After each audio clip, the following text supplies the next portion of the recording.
What's up, ladies and gentlemen of YouTube?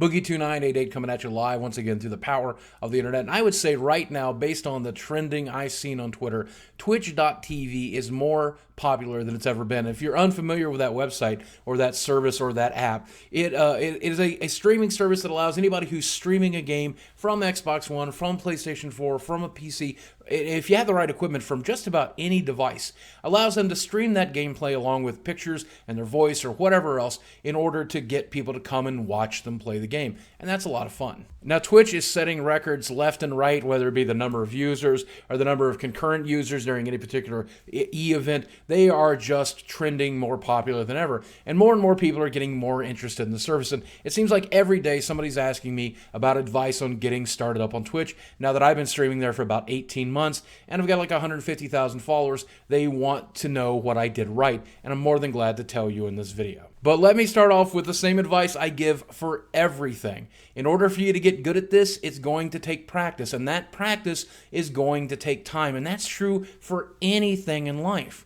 But if you have fun doing this, well, hey, that's its own reward. Maybe you'll be successful, maybe you won't, but at least you'll have some fun and play some games along the way. Now, the first thing you want to get right before you get started is the technical aspect. That involves software and hardware.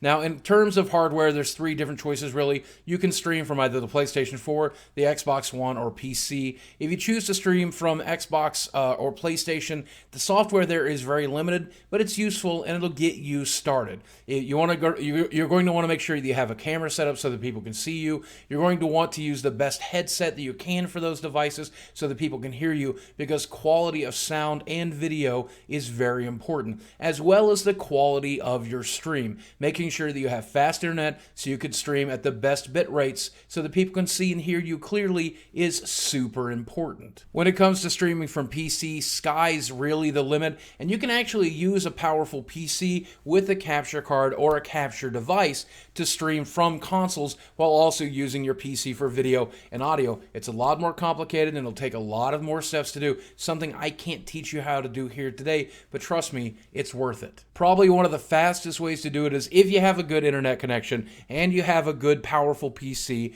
you can download either OBS, which is free, or XSplit, which is not free. And these are two great streaming softwares. In fact, I'm actually recording this video using XSplit, and I use it for a lot of different things other than streaming.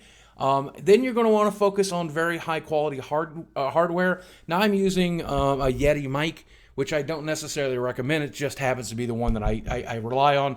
I am using a Logitech C920 webcam for the video, and then I'm using XSplit for the actual game capture, and that works out pretty well. But when it comes to the technical aspect, try to get the best that you can afford. The best capture card, the best internet speeds, the best sound from the best microphones, and the best picture from the best cameras so that you don't annoy a new viewer as soon as they log in. The second big choice that I think any streamer needs to make is what games they're going to stream. And this can be just about anything. Now, I hop around from game to game. I try to play whatever's trendy or whatever's particularly interesting to me that week. If you are really, really good at a game, that's a great way to catch on over there. If there's one game or one genre of game you're excellent at, you will eventually find your audience. Alternatively, though, you can hop around from game to game, try different stuff, try different trending games and popular games, trying to hit gold by picking the right game at the right time and getting on the right channel list.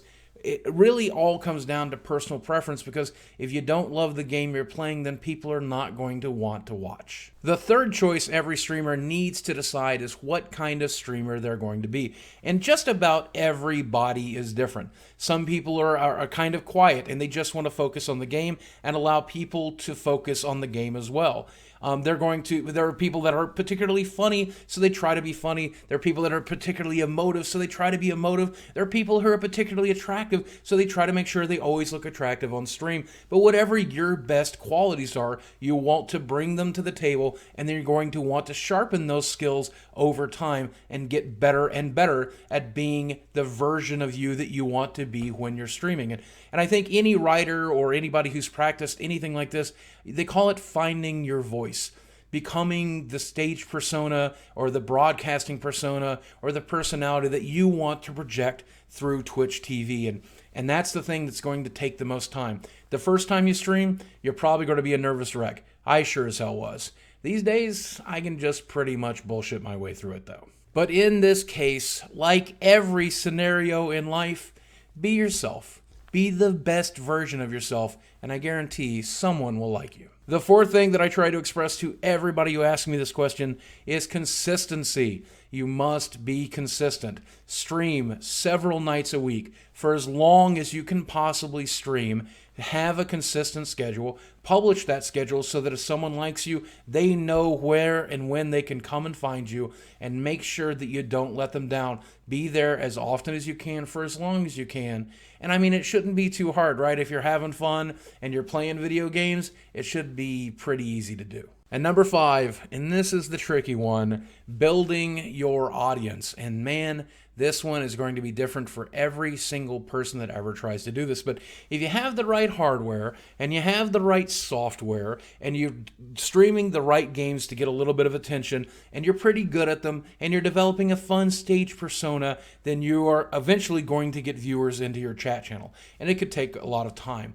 What I suggest, as always, is to engage your audience. First thing you want to do here is to engage the audience. That is, to read your chat, to answer your questions, to talk to people, to address them by name, to play the game with them, and enjoy that interaction. And chances are they'll enjoy that interaction as well, and that's going to make them want to come back. When you have people who are consistently coming back several nights a week, will respond positively to that. Reward them for that behavior. Obviously, be nice to them. Answer them by name. Talk to them. Give them special attention. If it's possible, you may want to consider modding them so that they can help you in their chat and they feel like they are part of the stream, because they are. And once you are eventually partnered, you can begin to reward subscribers and donators who've helped you out along your way. Make sure that these people who engage with you frequently and often feel warm and welcome. It makes the experience so much more fun and makes them want to tune in all the more often. But thirdly, and I think this is the most important aspect to keeping an audience engaged, have fun. Stream when you feel like it. Stream when you want to. Stream when it's fun. Play the games that you want to play and make sure you're having fun doing it, because that's a guaranteed way to make sure they're having fun. And if you're not, well, they're going to find somebody who is. And that's pretty much it. I mean, that's everything I learned in 18 months of streaming. I'm not a very clever man, and that's why I'm not that successful over there at Twitch. I'm certainly not as successful as other YouTubers who've made the move over there, but I get my people watching. It's turned into a second income and a great way to spend my time, and I'm super happy about it. So it took a long time to get there, not as long as it took me to get reasonably successful here on YouTube, but I'm happy with my success at either place. And that's really what it all comes down to. Offering you advice on something like this is entirely impractical, because I could have done the same thing anybody else has done and failed, and you could do the same thing that I did and failed, or maybe you could do something completely different and be wildly successful. Your story is going to end the way that it ends, and there's not a lot I can really do, but I hope that at least this very practical, very logical advice about laying the basic groundwork can get you started in the right direction, because, man, I got to tell you something. Twitch is awesome. The community is awesome, and I'm really having a lot of fun over there, and I hope that you choose to join us, whether you choose to stream or whether you just choose to watch and engage in chat and have a lot of fun. I'd love to see you there. So my diddly-do, my info is in here in the description box below. You can go there and you can check it out. You can watch previous streams. You can try to catch me live or not. Either way, man. I'm just glad you're here watching me wherever you are. Right here on YouTube. This is good. I like this. I love you guys very much. Thanks for watching, and I'll speak with you soon.